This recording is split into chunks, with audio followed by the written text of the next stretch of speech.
ஸ்கூட்டிக்கு அதே இதுக்கு gear oil மாற்றிடலாம். கியர் ஆயில் வந்து பார்த்திங்கன்னா 2 நட்டு வரும். பார்த்திங்கன்னா அது நம்பர் வந்து 12 நம்பர் ஸ்பானர் போட்டுக்கோங்க.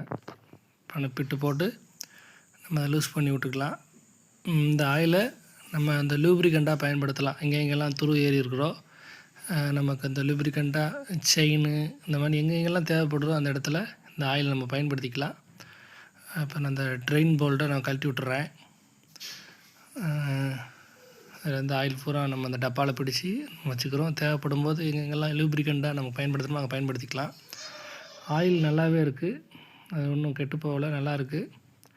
அடுத்ததாக நம்ம அதை எல்லாத்தையும் திறந்து விட்டதை போக நம்ம அந்த ட்ரெயின் போல்டு நல்லா அடைச்சிடலாம். அதில் வாஷர் இருக்கும், வாஷரை போட்டு அடைச்சிட்டு அடுத்ததாக மேலே ஒரு போல்டு இருக்கும், அதிலே சிம்பிள் கொடுத்துருக்கும் 100 ml கரெக்டாக. அது வந்து ஓவர்ஃப்ளோ நட்டு, அதை கழட்டி விட்ருவோம். ஓவர்ஃப்ளோ நட்டு இது வழியாக தான் நம்ம என்ன செய்யணும்னா நம்ம இந்த கியர் ஆயிலை வந்து உள்ள இது பண்ணணும், ஊற்ற வேண்டியிருக்கும். நம்ம இப்போ வந்து இதை கட் பண்ணி எடுத்துக்கிடுவோம். எடுத்துகிட்டு நம்ம அது வழியாக கியர் ஆயிலை நம்ம உள்ள ஸ்க்யூஸ் பண்ணி ஊற்றி விட்டுறலாம்.